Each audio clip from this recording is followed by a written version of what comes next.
Hi, I'm Ross Rappaport. Thanks for watching my temporary journey into full-scale yuppiehood. My ride for this journey is the 328, BMW's first step in a total overhaul of their 3 Series lineup.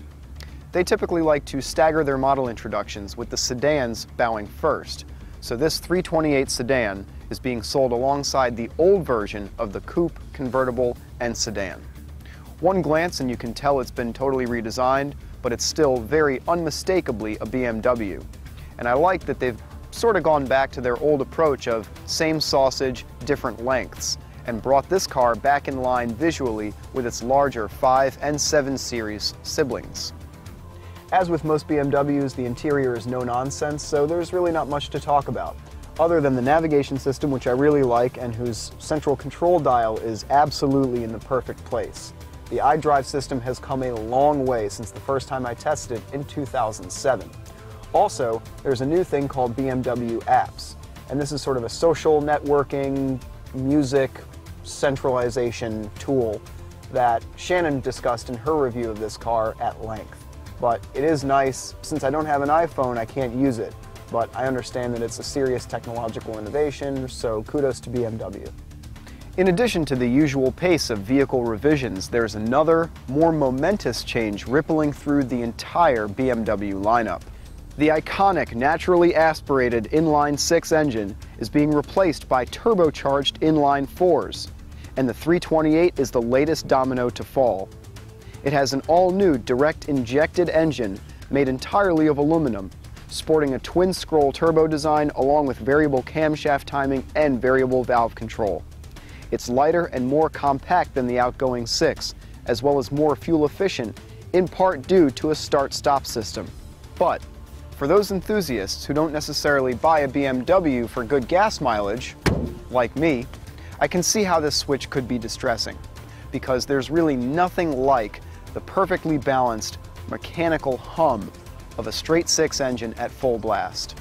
But as I found out recently, courtesy of a 208 horsepower Mini and the 1 Series M, BMW might be the best in the business at overcoming the traditional hurdles of turbocharging, which are that it tends to dull the engine's response and mute a lot of the sound. That's clearly not the case with this car, which makes peak power at 5,000 RPM before revving all the way to a 7,000 RPM red line. I'm really glad that BMW sent me a 6-speed manual so I could really explore this new and surprisingly flexible turbo power band. The only problem is that it's a little hard to shift quickly because of the clutch delay valve and the long pedal travel. There is an 8-speed automatic if that's your thing, but I'd rather go from 0 to 60 in 4.9 seconds. So I have a small confession/disclaimer to make. Like many in the automotive journalism business, I really like BMWs. They focus on the driver like few other cars out there, and I do recognize that I've been spoiled by the best of the best. An 88 M3, a 91 M5, the current M3 with 414 horsepower, and the current 1 Series M. All of those cars are right up my alley. They're fast, loud, and razor sharp. So I knew that I had to temper my expectations for a bread and butter 3 Series here. And this is actually the softest 3 Series that you can buy. BMW have made a slight change to how they market the car. They've split it up into 3 different lines. There's the sport line for leadfoots like me, the modern line for more aesthetically concerned buyers, and the luxury line for people who might be, let's say, cross-shopping with a Mercedes or a Lexus. And that's what I'm driving today. So, I do like this car, but not quite as much as I'd hoped to. That's easily explained by the fact that it lacks BMW's excellent sport suspension. Now, every BMW I've ever driven has been equipped with the most aggressive factory suspension pieces available, and anything less just feels a little bit soft and disconnected. So if I were buying this car, I really would need the sport line option to get the kind of experience that I want out of it.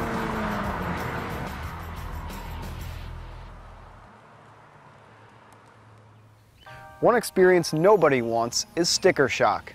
And unfortunately, if you order a 328 equipped the way my test car is, that's what you'll get. The luxury line is $2,100, the tech package is $2,500, and the premium package is $3,600.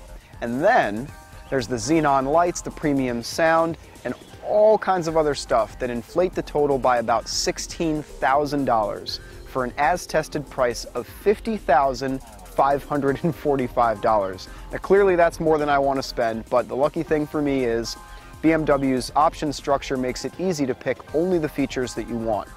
And the way I would have my 328 is the Sportline package, cold weather package, tech package, and nothing else. I'm Ross Rappaport. Thanks for watching this episode of Roadfly TV. I'll see you next time. We are wrong. Oh, really? Yeah. Okay, sorry. No, it's fine. I gotta just give me like 10 seconds. At first glance, it's unmistakably a There is a dude sneezing in that take. Thanks for watching my temporary journey. The plane? No. You want to try again? Yeah, let's do one more. Okay. And with its larger 5 and C. Oh man.